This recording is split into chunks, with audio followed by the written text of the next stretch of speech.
اور واللسان زناہ الکلام، فرمایا زبان کا بھی زنا ہے. اور زبان کا زنا کیا ہے؟ فرمایا کہ اس کا زنا ہے کہ یہ غیر محرم سے گپڑ کرے، باتیں کرے. آج ذرا گپ شپ لگا لگی، گپ شپ کرنا غیر محرم سے اور پھر لگا ہی رہ جانا، یہ سب فرمایا یہ زبان کا زنا ہے.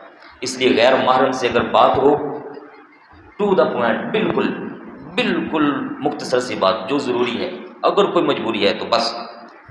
یہاں ایک اور بات بھی بڑی قابل غور ہے، جو مجبوری میں کلام کرنا پڑ جائے کسی غیر محرم سے، تو اس میں ذرا دیکھیے گا اللہ پاک کا ارشاد عظیم.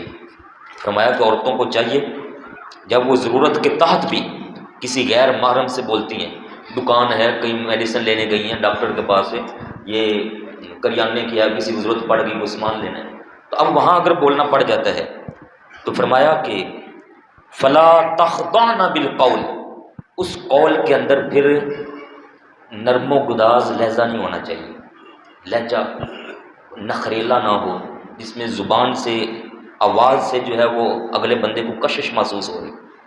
فلا تخضعن بالقول، فرمایا قول کے اندر نرمی نہ آنے دو، یہ حد بندی ہو رہی ہے.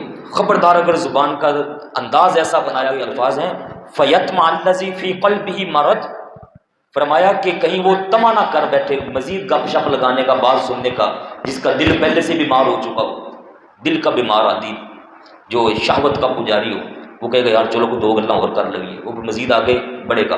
خبردار قول کے اندر نرمی بھی نہیں آنے دینی اگر بعمل مجبوری کہیں بات کرنی پڑ جاتی ہے.